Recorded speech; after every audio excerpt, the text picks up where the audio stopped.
Bom, então, para dar início, né, à nossa apresentação, eu vou me apresentar, né, para os alunos, né, para os participantes que ainda não me conhecem. Eu sou a professora Geisla, né, eu já leciono no UNES desde 2015, na educação à distância, e desde do ano passado, né, no polo de Pouso Alegre, na engenharia civil e na engenharia de produção. Eu tenho graduação em matemática, também eu tenho graduação de engenharia civil, sou graduada em engenharia civil pelo UNES, né, sou da primeira turma de formandos em engenharia civil do UNES. Tenho algumas pós-graduações, inclusive na área de engenharia civil, né, na área de estruturas e começando agora na área de avaliações e perícias. E eu tenho aí, né, para terminar esse ano, mestrado na área de estatística. Né, então, como vocês estão vendo, eu gosto muito de estudar. Como profissional, né, além de dar aulas no UNES, eu sou da rede estadual aqui de Varginha, né, do estado, e também tenho um escritório de engenharia, junto com 2 colegas, né, GR Soluções, onde a gente presta serviços tanto na área de engenharia civil, quanto na área de energia fotovoltaica e também na área de treinamentos, certo? Bom, então, para a gente começar a nossa apresentação, conversar um pouquinho sobre energia solar, a gente precisa entender o que é uma matriz energética.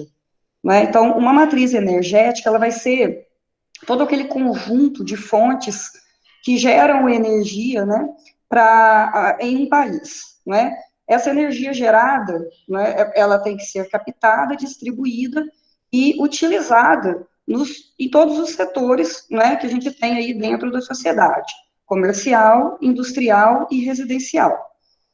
A gente tem uma matriz energética que representa o mundo, né, uma matriz energética mundial, e depois a gente tem a matriz energética de cada país, né? Então, o que é gasto, né? O que é utilizado de energia aí, tanto numa visão mundial, quanto numa visão de cada país, tá? Então, para a gente ter uma ideia, a gente tem aí fontes renováveis e fontes não renováveis de energia, né? Então, como a gente pode observar, a maior parte do consumo, né, a maior parte de produção de energia é de energia não renovável, né, não renovável.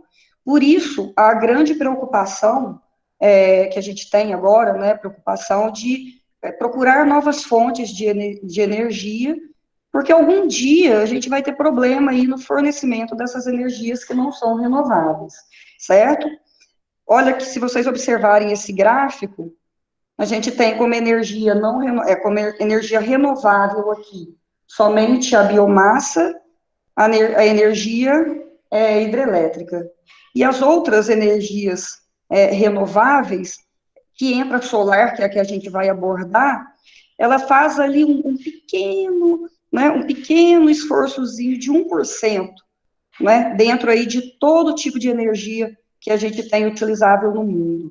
Então, é muito pouco, né, dentro de tudo que a gente pode utilizar. Bom, dentro da matriz do Brasil, né, a gente tem aí a matriz energética do Brasil, algumas referências, tá? A energia solar, geração distribuída. O que é essa geração distribuída? A ANAEL, né, que é a agência que faz o acompanhamento, né, que rege toda essa parte de energia, ela fez uma resolução, né, uma resolução normativa em 2012, falando que toda pessoa, né, todo indivíduo, ele poderia gerar a sua própria energia através de fontes renováveis. Isso que é esse GD. Então, é a geração solar, geração distribuída. E se vocês observarem, em 2009, a gente não tinha nada, né, nem nada de participação, nada significativo de geração de energia solar, né, aqui no Brasil. Em 2017, perdão, mudei o slide. Em 2017, a gente passou aí para uma porcentagemzinha bem ínfima, certo? De 0,05. Agora, em 2020, a gente já aumentou um pouquinho essa porcentagem, mas ainda a gente não chega a 1%, né, de geração distribuída, geração solar distribuída, certo? Então, a gente tem muito a caminhar em termos disso, certo? A gente vê que a maior fonte de energia que a gente tem no Brasil hoje é energia hidrelétrica, 64%, certo, pessoal? Bom, para a gente entender um pouco também de energia solar, a gente precisa saber o que é a radiação solar, certo? E a radiação solar, a gente pode chamar também aí de energia incidente, né? Aquela energia que ela vai incidir sobre a superfície da Terra, ela vai depender do local, né? Ela vai depender do local, da hora e do dia do ano, né? Então a gente tem uma variação muito grande aí de incidência solar por causa da nossa variação de estações do ano, né? Então, a estação do ano, ela influencia diretamente. Aqui embaixo a gente tem um desenho, né, que mostra aí a variação, a rotação. A gente tem movimento de rotação da Terra ao redor do Sol e ao redor do próprio eixo da Terra, né? Isso faz com que a gente tenha essas alterações, certo? Por exemplo, a duração solar do dia, que é isso? É aquele período onde a gente consegue ter a visibilidade do Sol, certo? Isso é a duração solar do dia. Ela vai depender muito, ela vai depender muito. Então, ela tem regiões que ela chega a zero. Então, tem épocas ou meses do ano que algumas regiões não vê Sol, né? Então, a visibilidade do Sol, ela é noite o tempo todo. E a gente tem também algumas regiões onde o Sol, ele não some, né? Então, a gente tem dias direto, não tem noites. Por exemplo, tem uma cidade lá na Rússia, Norilsk, novembro e dezembro, o Sol não nasce. Então, de novembro a fevereiro, ela fica completamente noite, né? Não tem dia. De maio a junho, o Sol não desaparece, então ela fica só com dias, certo? E essa variação aí, esse período de viabilidade do Sol, influencia diretamente aí na radiação solar, certo? Continuando, então, eu trouxe para vocês aqui esse mapa, né? É o mapa do Brasil, e ele mostra a insolação diária em todas as regiões que a gente tem. Se vocês observarem aqui, olha, na parte aqui do Amazonas, Pará, a gente tem a cor cinza de 4 a 3 horas diárias que o Sol fica visível. Isso daqui, né, é por causa das florestas. A gente pode observar que aqui, ó, um pedacinho da Bahia, dessa aqui, um pedaço aqui de Minas Gerais, tá vendo? Também a gente tem esse problema, por causa da Mata Atlântica, certo? Então, isso faz com que a insolação diária, ela seja menor. Mas, basicamente, aqui no Brasil, a gente vai ter uma insolação diária de 6 a 8 horas diárias, certo? E é uma variação muito pouca, por causa da nossa posição geográfica, certo? Então, por exemplo, lá no pedaço do Piauí, pedaço da Bahia, é que a gente tem a maior insolação diária, né, que chega aí, em média anual, até 8 horas por dia, certo? Na nossa região aqui embaixo, né, Minas Gerais, a gente já está mais aqui embaixo, a gente pega aí de 6 a 7 horas, né, ou de 5 a 6 horas diárias de sol por dia, certo? Bom, esse outro gráfico mostra a radiação só que em watt-hora por metro quadrado, certo? Então, em um dia, por exemplo, aqui perto da gente, aqui, olha, Minas aqui embaixo, que é esse cinza mais escurinho, né, um bege, né, ele vai ser mais ou menos, olha, de 5,5 ou 5,3 a 5,5 quilowatts hora, certo? Então, a radiação, né? A radiação que a gente recebe, certo? Em média, isso aí, em média anual, tá certo, gente? Por metro quadrado em dia. Quando a gente vai trabalhar um sistema solar, a gente precisa levar em consideração essas radiações. Por quê? Um sistema solar que eu dimensiono lá em Manaus é completamente diferente do sistema solar que eu vou dimensionar, por exemplo, em Belo Horizonte, tá? Então, essa radiação solar, ela é muito importante, né, para o estudo da energia solar. E aí eu trouxe para vocês aqui, né, várias pessoas não moram aqui em Varginha, tá? Mas eu trouxe aqui um exemplo da radiação solar aqui em Varginha, né? Então, em média, se vocês puderem, esse plano horizontal aqui, quer dizer, a gente considerando uma placa, por exemplo, de energia solar com ângulo de 0 graus, tá? Paralela ao chão. Ou ângulo, né, igual à latitude, né, a nossa latitude, mais ou menos aí 22 graus, certo? E aí a gente tem, em média, a insolação, certo? Que vai mais ou menos de acordo com o gráfico aqui atrás, tá vendo? Certo? 5,3 a 5,5 quilowatts. E aqui a gente tem ali, olha, variando também, ela olha, de 4,8 no plano até 5,1 ou 5,12 aí, tá? No ângulo inclinado, certo? E essa daqui é a variação em quilowatt-hora por metro quadrado dia aqui na cidade de Varginha. Então, cada região, ela possui uma média de irradiação, certo? Mas a gente viu que aqui no Brasil, essa média, ela não é muito variável aqui na nossa região, certo? Beleza. Falando então de energia solar, até então, né, uma questão mais de curiosidade para vocês, a gente vai trabalhar com 3 tipos de energia solar. A energia solar heliotérmica, a energia solar térmica e a energia solar fotovoltaica, certo? A energia solar térmica é proveniente dos raios solares de maneira indireta. Eu vou mostrar para vocês por que ela é de maneira indireta, certo? Ela vai ser armazenada e depois transformada em energia. A energia solar térmica é essa comum que a gente encontra de aquecimento de água, certo? Então, ela transforma a radiação solar diretamente em energia térmica. Então, a energia solar térmica, ela é dita energia direta. E a energia fotovoltaica, que agora, né, o boom do momento, né, as pessoas, né, se demonstraram aí um pouco mais interessadas na energia fotovoltaica, que também ela é uma energia, uma energia direta, né, ela é recebida de maneira direta e ela transforma a luz solar em eletricidade, através aí do efeito fotovoltaico, certo? Então, a gente vai basear aí a palestra em cima desses 3 tipos de energia.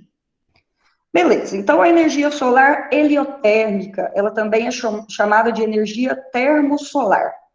Essa usina, ela está instalada no Chile. Essa foto ela é de 2019, mas ela foi instalada em 2017, certo?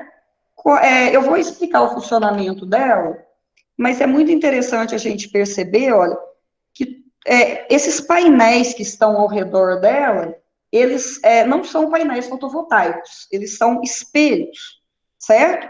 E o que acontece? Esses espelhos, eles vão refletir a luz solar, né, eles vão refletir os raios solares lá para a ponta dessa torre, certo? Ela é chamada de receptor. Então, o que vai acontecer? Todos os raios solares incidindo em cima desse receptor, esse receptor ele vai aquecer. Dentro dessa torre existe um fluido, né, normalmente é a água, então ele vai esquentar essa água, de modo que essa água evapore. O vapor dessa água, ele vai funcionar turbinas, e essas turbinas vão gerar energia elétrica, certo?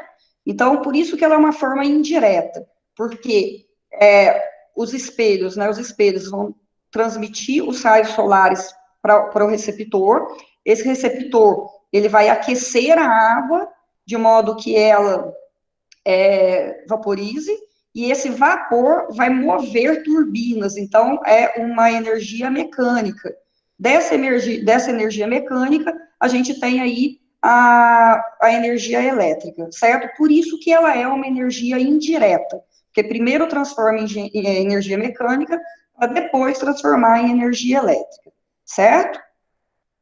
Aqui na frente, eu tenho, né, o exemplo, né, ele é chamado de coletor torre solar, tá?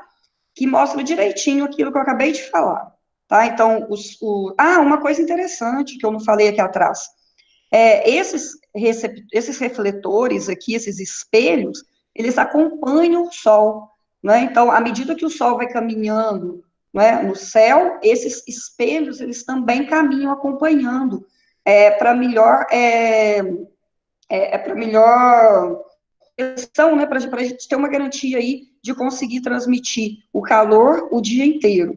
Outra coisa interessante é que essa emissão de raios solares pode atingir aí, né, aqui no topo aqui do receptor, uma temperatura na faixa de 400 graus Celsius. O que que isso impacta, né? O que que isso impacta? Porque a princípio você fala assim, poxa, mas que bacana, é só a energia do sol, não tem problema nenhum.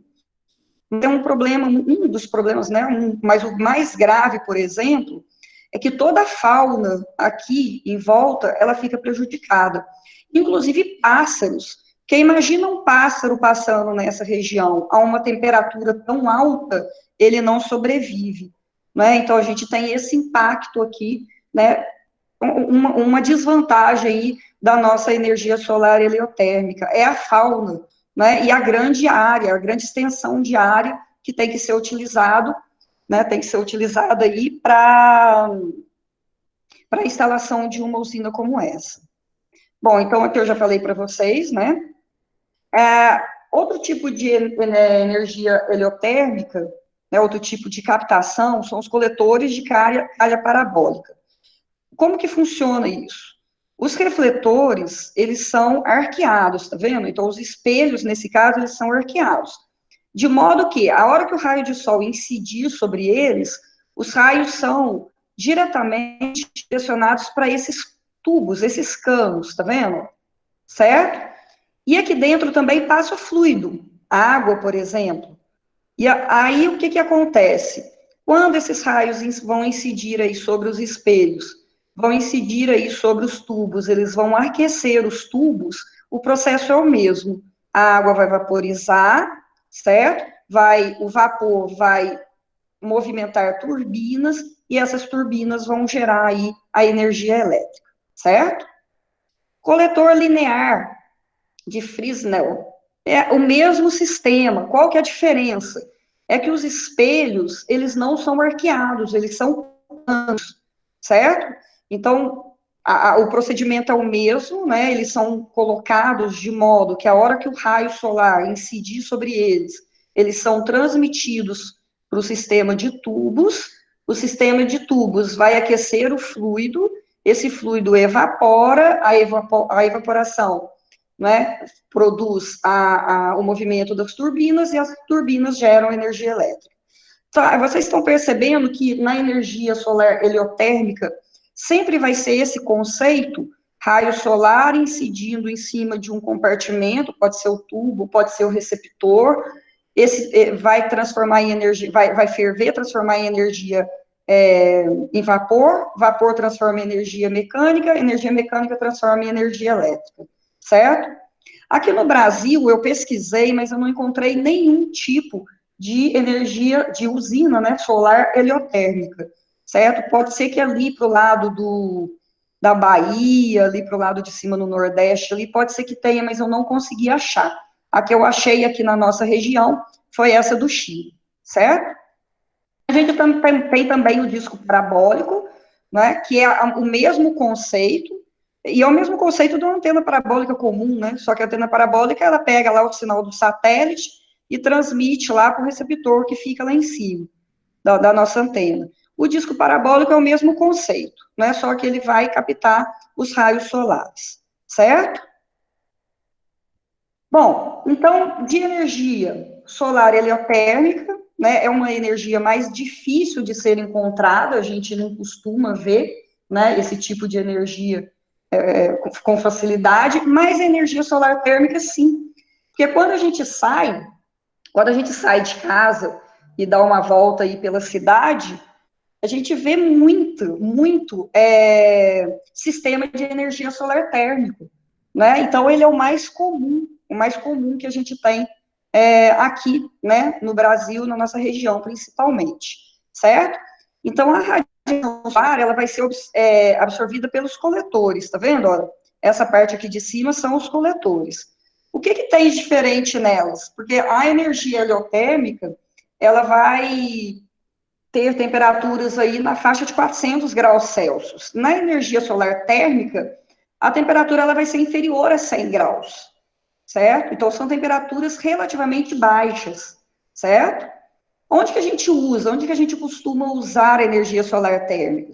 Nas residências, né, que a gente vê bastante, mas também a gente tem aí em edifícios públicos e comerciais, alguns hospitais também utilizam energia solar térmica, restaurantes, hotéis, certo? Então, ela é uma energia muito comum e de baixo custo em vista das outras. Basicamente, o sistema de energia solar térmico, ela vem, né, ela tem uma ligação lá na caixa de água, certo? Ou no reservatório de água, depende aí da onde está sendo utilizada, certo? E aí ela vai sair lá do reservatório de água, ela vai passar por um boiler, certo? Desse boiler, ela vai passar pelos coletores e vai ser fornecida aí para a residência. Eu fiz um esquema mais detalhado. Então, vamos lá. Esse tipo, né, de percurso que a água faz aqui, né, esse tipo de sistema, ele é chamado também de termosifão, tá? Eu vou explicar o que que é. Então, eu tenho o reservatório de água lá em cima. Ele está ligado, né? O meu tubo, ele está ligado lá na minha caixa d'água, por exemplo, e aí ele vai descer a água fria. Então, ele desce a água fria pela tubulação, passa no boiler, tá vendo? Esse aqui é o boiler. E o que que acontece? A água fria, ela vai sair na parte de baixo do boiler. Tá? Boiler, o tanque de armazenamento, é a mesma coisa, certo? Ela desce de forma que ela vai passar lá pelos coletores. Os coletores, eles estão recebendo radiação solar, né? Então, eles estão recebendo radiação solar e eles estão se aquecendo. A hora que a água passa pelos coletores, ela se aquece e volta para o boiler, tá certo? A hora que ela volta para o boiler, aí acontece esse fenômeno aí da termosifão. O que que acontece? A água quente, ela empurra a água fria para baixo, tá certo? E o que que acontece? A água fria faz todo esse sistema. Então, isso aqui fica girando, girando, até que toda a água que esteja aqui dentro do boiler seja aquecida, tá certo? E aí, olha, a água quente, ela sai para o sistema aí de abastecimento da casa.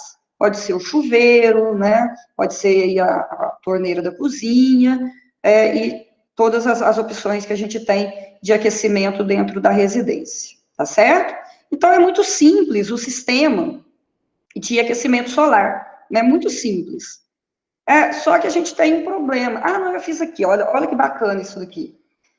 A gente tem, né, à noite a gente não tem aquecimento, né, do sistema solar térmico, a gente precisa do sol para aquecer, tá? Então, quando o sol nasce, começa aí, né, à medida que abre a torneira, começa aí todo o processo, né, de rotação dessa água aqui dentro do sistema, certo? Então, à medida que a gente vai usando a água vai passando aqui, né, ou nem pelo sistema lá de termosifão, né, o fenômeno termosifão, a água ela vai rotacionando aqui dentro, até que todo o reservatório ele esteja aí todo aquecido, tá certo? Só que tem um problema, um grande problema que a gente esbarra. Até a água aquecer, né? Eu peguei às 7 horas da manhã, preciso lavar uma louça que está lá na minha casa, lá na minha pia. Abrir a torneira, o que, que vai acontecer com a água? Ela não vai estar quente, certo? Eu preciso que essa água corra dentro de todo o sistema para que ela saia quente, certo? que eu faço? Deixo a torneira aberta. Que coisa. Principalmente se for uma pessoa que trabalha para a gente, vai deixar a torneira aberta até a água aquecer, ainda mais se tiver friozinho, igual já está. E o que acontece? A nossa conta de água vai lá para cima. Então, uma desvantagem desse sistema é o desperdício de água. Quanto mais afastado o boiler estiver daquele local onde eu uso a água quente, mais gasto com conta de água eu vou ter. Então, o Santos, né, ele estudou lá em 2017, ele fez um estudo com relação a esse desperdício de água, e ele montou uma equação. Ele falou o seguinte, que o volume de água desperdiçado é 0,6158 vezes a distância do boiler, aqui está até a ducha, mas pode ser até a torneira, certo? Em metros. Então, quer dizer, dependendo da distância, gasta-se muita água, e às vezes o consumo de água, ele abate aquela economia de energia que se teve. Então, para fazer um dimensionamento de sistema solar térmico, é muito importante se verificar aonde vai ser colocado o boiler, certo? E aí a gente esbarra também na posição das placas em relação ao sol, que a gente não pode pôr a placa em qualquer lugar, né? A gente tem as posições corretas, né? A preferência virado para o norte, para que os raios incidam diretamente sobre as placas, e depois disso a gente tem as variações. Essas variações, elas aumentam o número de placas, por exemplo, aumenta o preço do nosso sistema, certo? E aí a gente esbarra, né, a gente esbarra nesse problema, então. Então, quando se for comprar um sistema de energia térmica ou dimensionar um sistema de energia térmica, é muito necessário prestar atenção aonde vai ser colocado, né, de modo que a eficiência seja máxima, e na distância onde vai ser instalado até aonde vai ser utilizado, para reter, né, para diminuir aí esse desperdício de água. Tá certo, pessoal? Bom, então é um outro sistema, né, solar térmico, e aí a gente passa para o boom do momento, que é a energia solar fotovoltaica, né? Ela vem lá do grego, né? Foto significa luz, voltaica vem da palavra volt, né? E aí a gente tem o sistema solar fotovoltaico, que ele usa aí placas, né? Placas fotovoltaicas. Esse sistema que está aí na foto, né, ele até foi instalado pela GR Soluções, né, que é a nossa empresa. Ela tem 12 painéis solares, certo? Ela gera na faixa de 400, se não me engano, 400 ou 500 quilowatts, certo? Falando um pouquinho sobre cada placa, né? Cada placa dessa daqui, ó, ela tem 2 metros quadrados aí de área, e ela tem um peso mais ou menos de 20, 24 quilos, certo? Se não me engano, certo? E aí eu vou explicar um pouquinho para vocês sobre cada uma dessas placas, tá? Então, o que a gente vai ter? Cada célula fotovoltaica é chamado de célula fotovoltaica, certo? Ela é colocada, são essas aqui de dentro, tá vendo? Aqui tá em azul aqui, ó, células fotovoltaicas. Então, elas são colocadas em série, uma após a outra. Foi o que a gente viu lá, ó. Volta aqui. Tá vendo? Elas são colocadas uma após a outra em série, a ligação delas é em série, certo? Elas são conectadas usando uma faixa condutora extremamente fina, tá? Extremamente fina.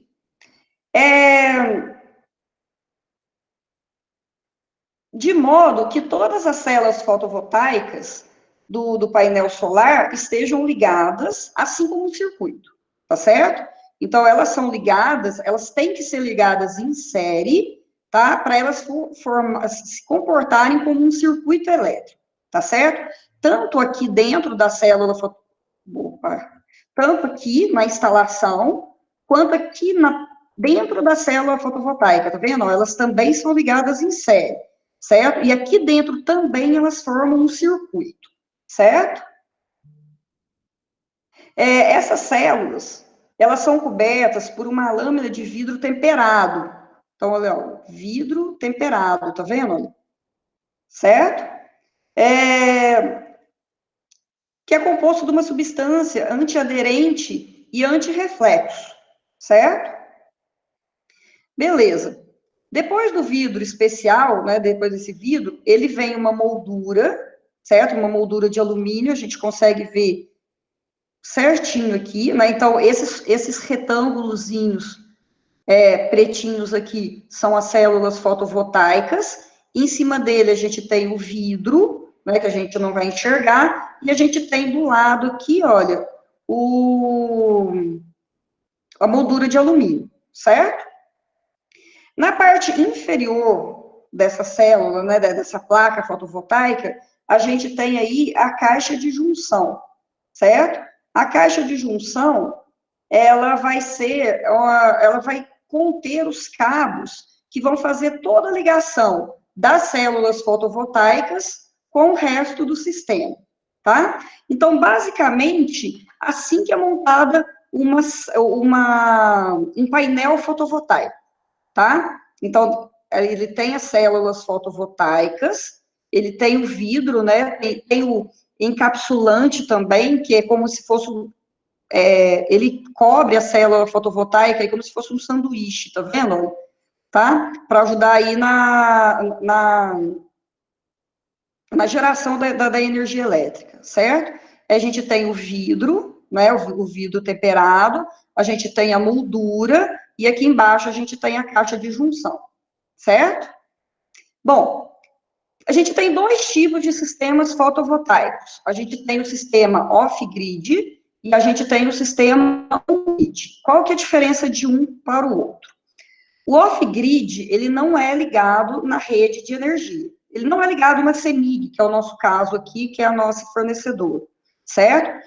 Mas para isso ele precisa de um conjunto de baterias. Ah, Geisla, mas então eu vou fazer isso na minha casa. Vou arrumar um conjunto de baterias lá e vou começar a produzir minha energia. Não vou mexer com o CEMIG.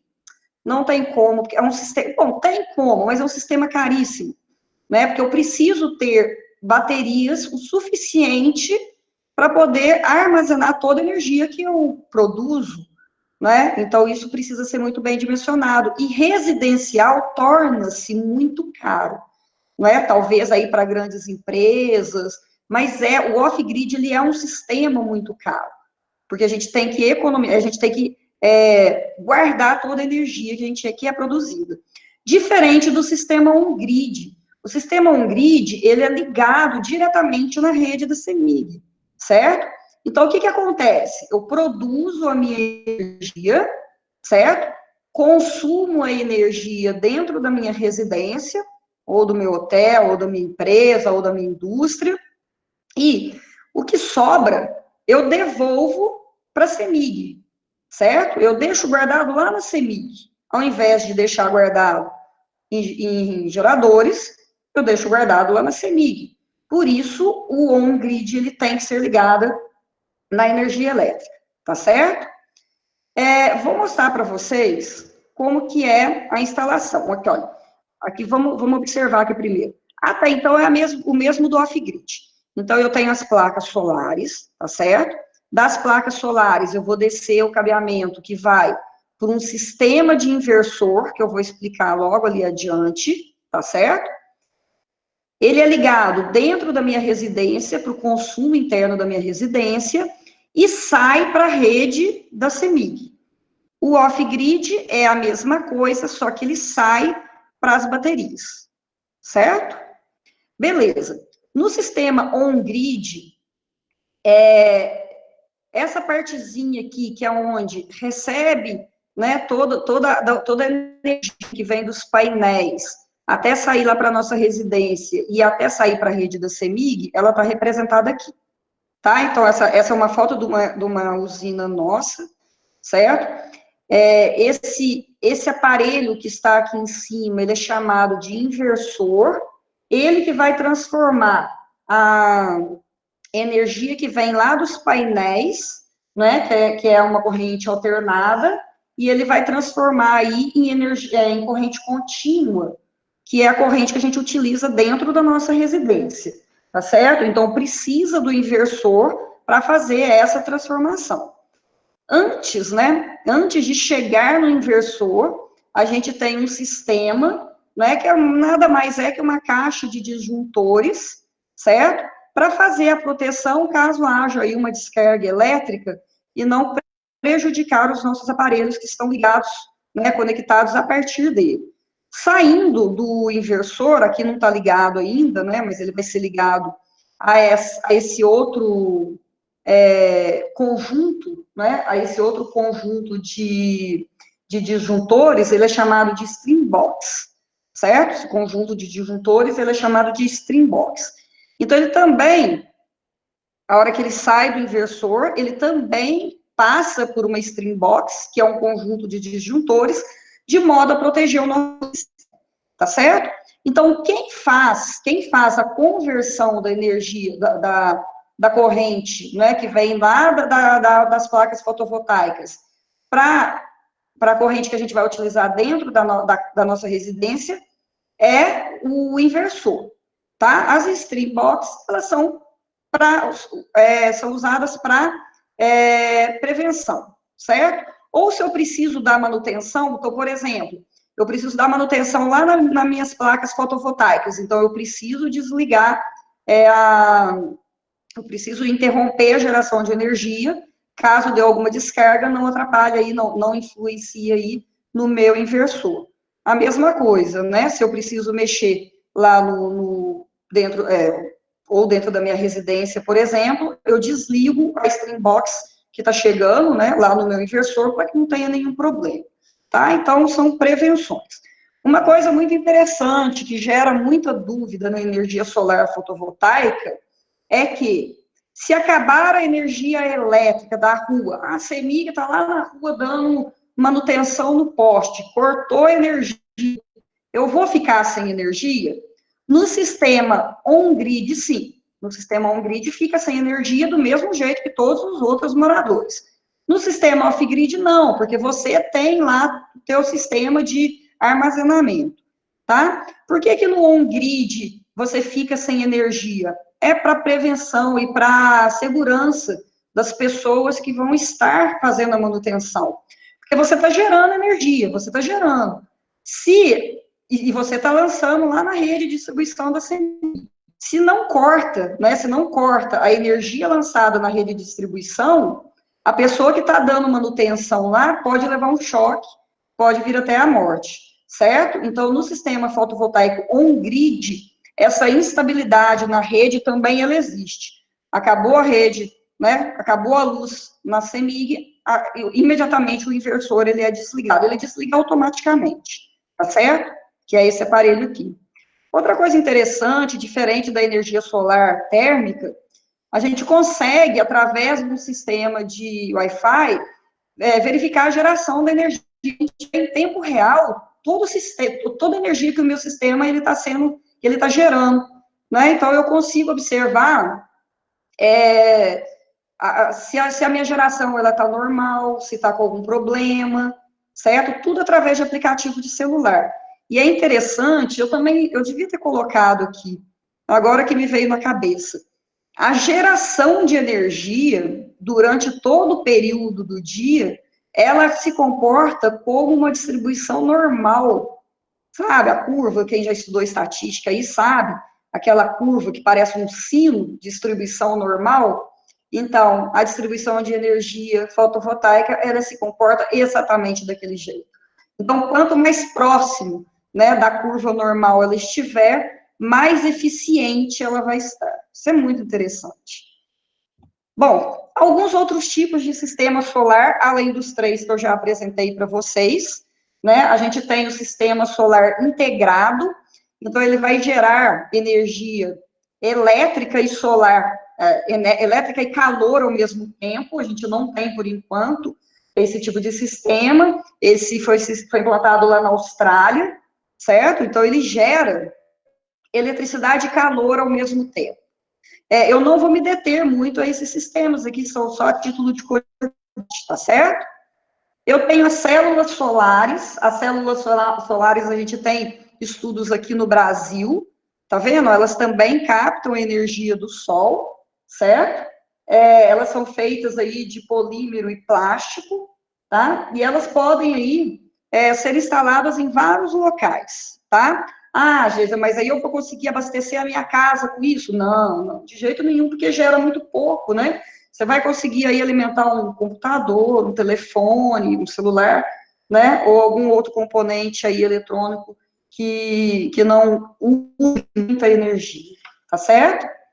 A gente também tem o painel solar transparente, esse é muito interessante, né? Ele está sendo desenvolvido lá na Universidade Estadual de Michigan, certo? E ele é transparente mesmo, e ele é formado, sabe, de bactérias.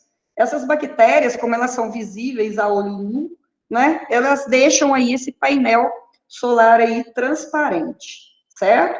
Gera pouca energia também. Ela consegue converter aí cerca só de 1% da luz, né, que passa aí através dele.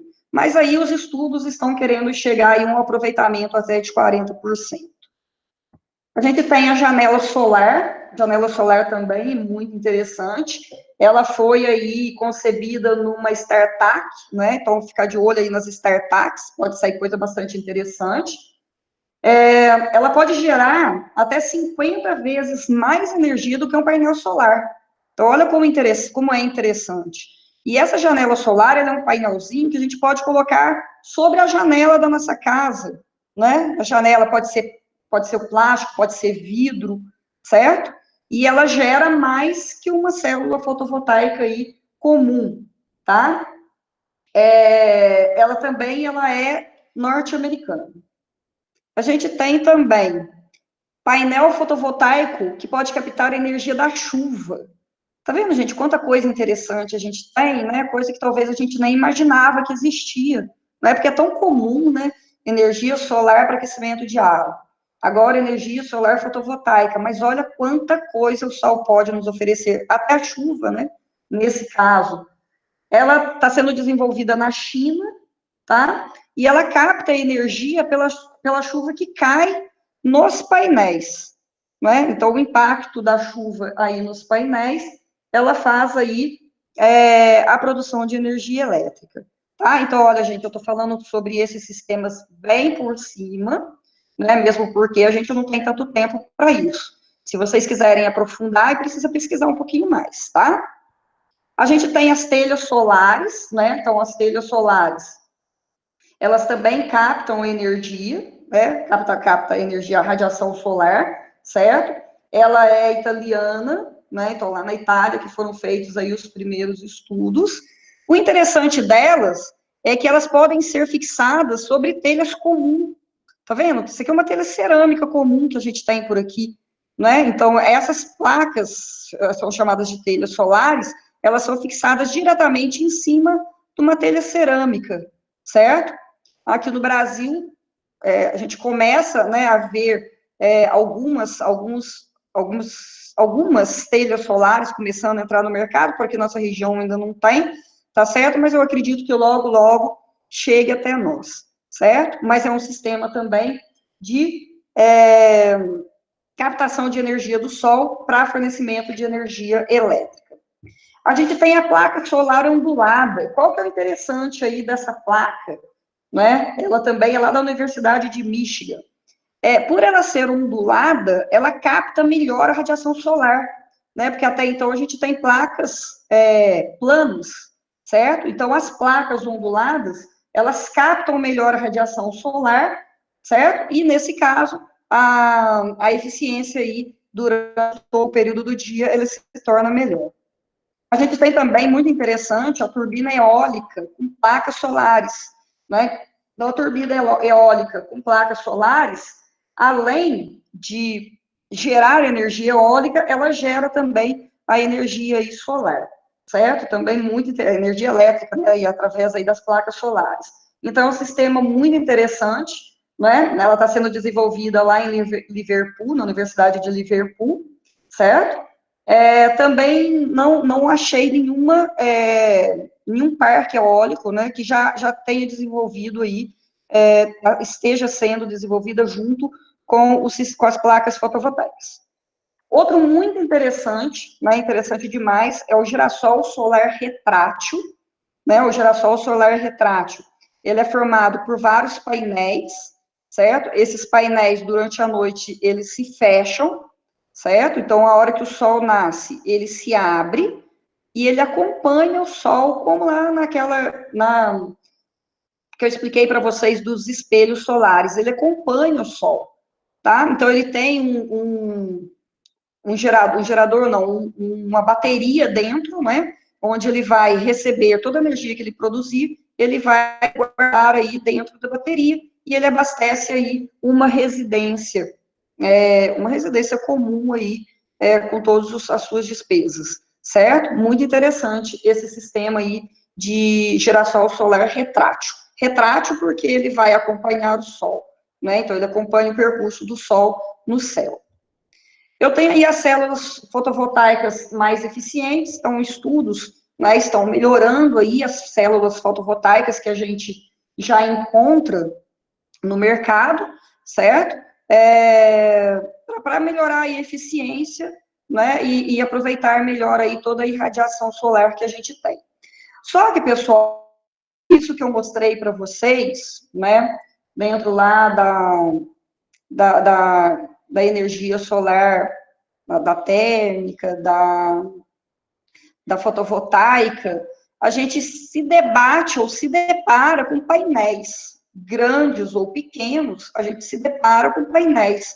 E aí a gente tem um problema muito grande, né? Muito grande, que é o descarte de painéis, que ele vai ser, com certeza, um grande problema no futuro, certo? Essa imagem eu tirei lá do site da Blue Vision, né? É uma plataforma aí que a gente tem que busca soluções inovadoras, que orienta, né? E orienta aí a sociedade a utilizar os recursos, né? De uma forma aí mais inteligente, tá certo? E essa plataforma, ela fala para a gente uma coisa muito importante. Uma das mais eficientes soluções energéticas para diminuir a emissão de gases de efeito estufa, que é a energia solar, pode ter efeitos colaterais gravíssimos. Ainda não se sabe o que fazer com o descarte de seus painéis. Então, tem estudos aí que mostram para a gente que lá para 2050, o descarte desses painéis vai chegar em um prejuízo econômico de 15 bilhões de dólares. Né? Então, tudo que está se economizando agora vai se perder lá na frente se nada for feito. Né? E aí a gente até deixa aí uma abertura para aqueles, né, para os estudantes aí que gostam de pesquisa, é uma boa coisa se pensar, né, o que fazer com esses painéis, porque a vida útil deles é na faixa de 20, 25 anos, depois eles vão ter que ser repostos, e o que fazer com os que são descartados, certo? Então, pensem bastante, quem sabe aí essa palestra serve aí para que vocês tenham um gancho, né, para pesquisas futuras aí no caminhar profissional ou acadêmico de vocês. Certo, pessoal? Bom, espero que vocês tenham gostado. Tentei falar aí de uma maneira bem breve, né, sobre os sistemas, né, solares que a gente tem. Beleza? E aí eu estou aberta, se alguém quiser fazer alguma pergunta. Deixa eu abrir aqui as mensagens. Espera aí, gente. Porque... Geisla, boa tarde. Boa tarde. Eu tô com algumas perguntas aqui. Você quer que eu te passe? Ai, faz esse favor, então é mais fácil. É mais tranquilo, né? Isso. Olha, o Francisco, ele tá perguntando se ele pode comprar e instalar na casa dele sem homologar o painel solar. Então, existe pessoas que fazem isso, só que é contra a lei, isso não é legal, né? Então, eu acredito que muitas pessoas fazem, só que isso não é legalizado, né? Se houver uma denúncia, se a CEMIG descobrir, isso vai gerar aí uma multa. Certo. Ele também está perguntando por que a CEMIG troca os relógios analógicos pelo digital. Se o analógico você consegue ver o giro ao contrário do relógio digital. Sim, consegue ver, mas como é o mesmo sistema de não homologar na CEMIG, não é legalizado, certo? Por que que ele tem que por que que ele tem que trocar o relógio? Porque a CEMIG tem que ter conhecimento, e também o proprietário tem que ter conhecimento da energia que ele está gerando e da energia que está sendo enviada para a CEMIG, tá certo? Então, precisa ter esse controle. Do mesmo jeito que a energia que ela não é consumida, né? Então, por exemplo, eu produzi 300 quilowatts, mas eu consumi só 200. Então, esses 100 quilowatts que foram produzidos a mais, eles são emitidos para a CEMIG. A CEMIG precisa ter o controle dele, né, desse montante, aí o proprietário também. Que, por exemplo, no próximo mês, ao invés dele consumir 200, ele consumiu 400. E o que, que vai acontecer? A usina dele gerou 300, mas ele consumiu 400. Esse 100 que ele gerou a mais, ele retorna, né, sem ônus nenhum, por enquanto, para a residência. Então, por isso que precisa ter esse relógio analógico, para controlar a entrada e a saída. Certo? O analógico não, perdão, o digital. O analógico, ele não faz isso. Certo. O Fabrício perguntou se essas placas têm prazo de validade.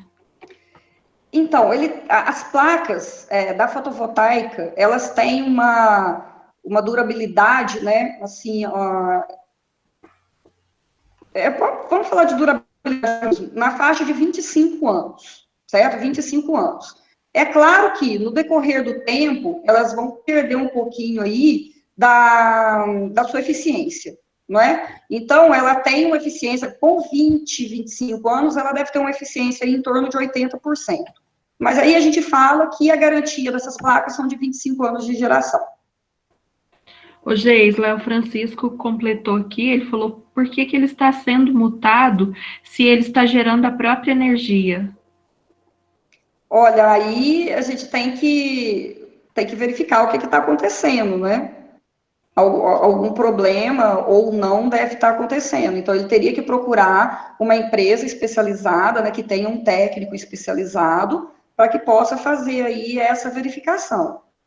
Falar assim para ele, a gente não consegue falar, não tem como, a gente precisa saber o que está acontecendo.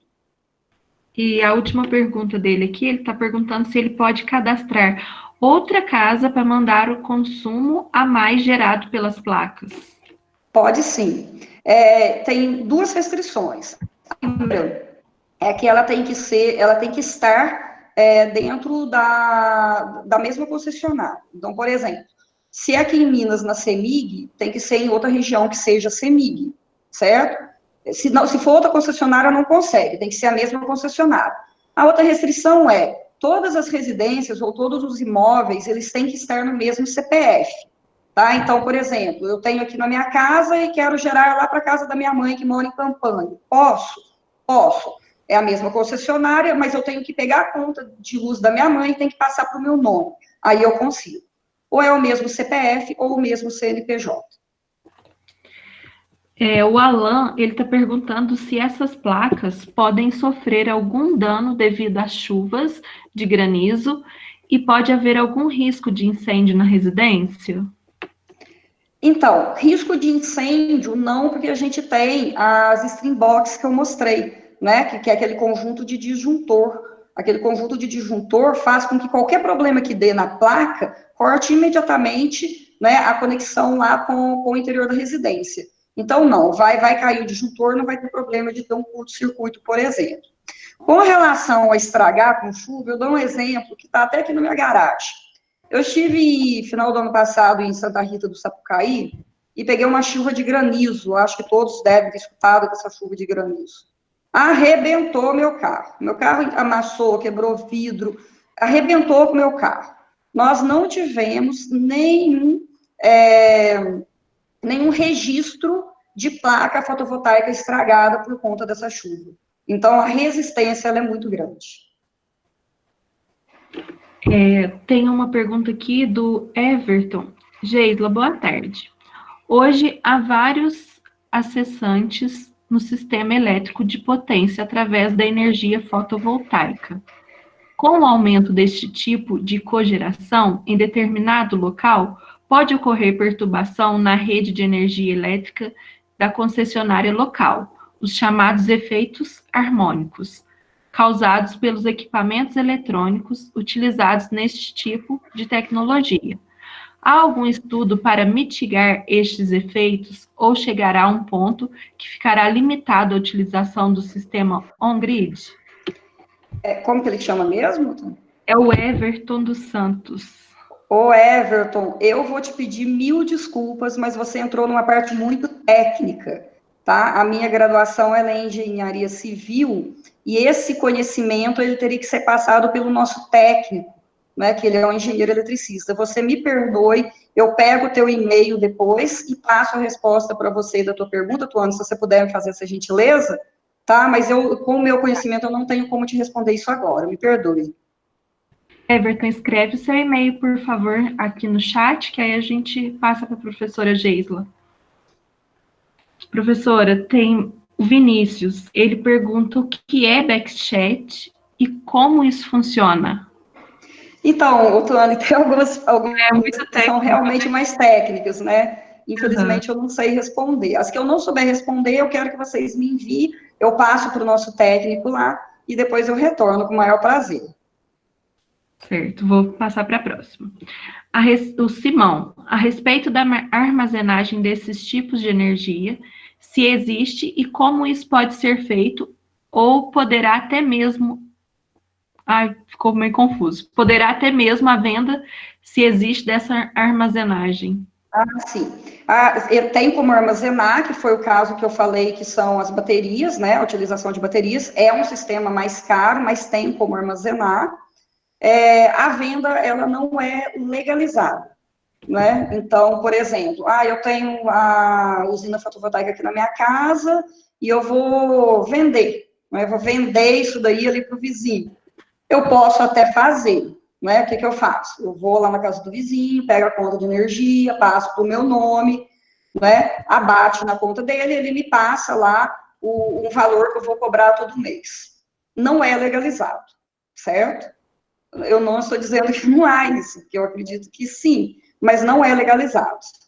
E mesmo a CEMIG também, ela não compra, né? Não compra mais. Então, tudo que é gerado a mais, ela fica guardado por 5 anos, né? E eu posso utilizar aí quando for necessário na minha residência, mas a venda também não existe mais.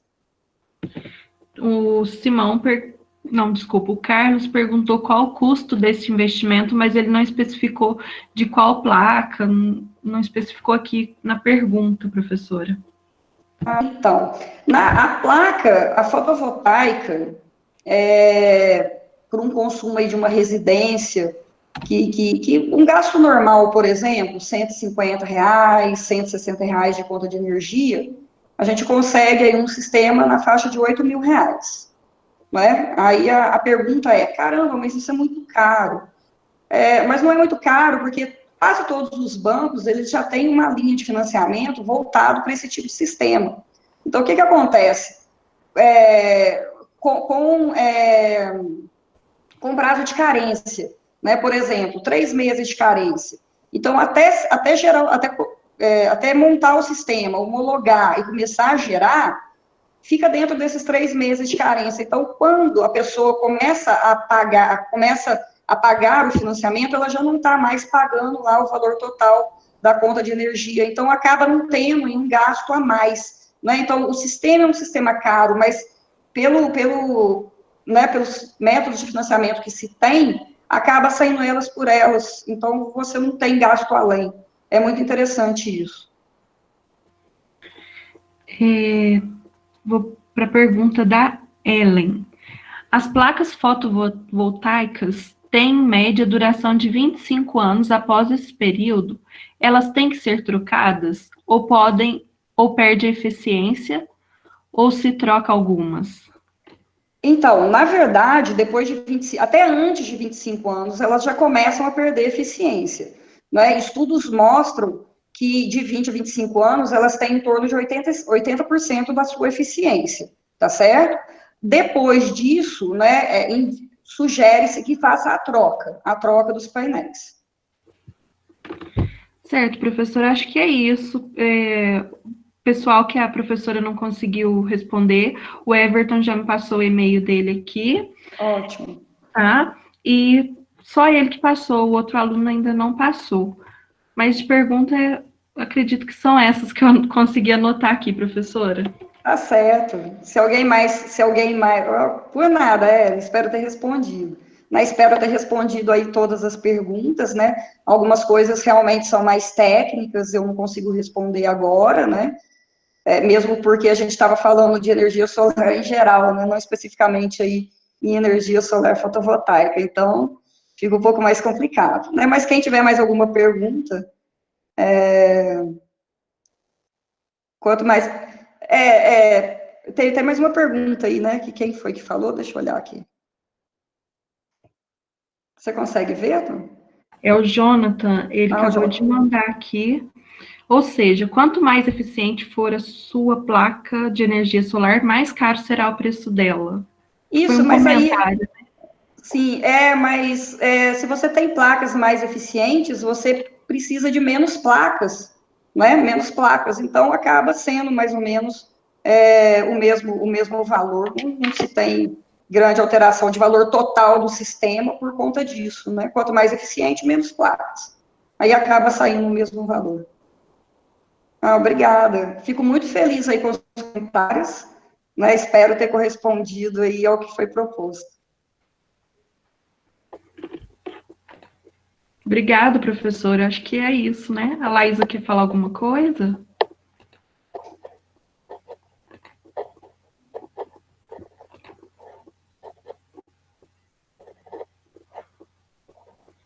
Acho que ela não está. Acho que ela não está. Foi muito boa a palestra, né? A gente agradece obrigada, a disponibilidade. E obrigada também aos alunos, né, que participaram. A gente teve bastante alunos, mais de 60 na palestra. Olha, que bacana, fico muito feliz. Foi ótimo. Obrigada, professora. Por nada, eu estou à disposição para quando vocês precisarem. Um abraço.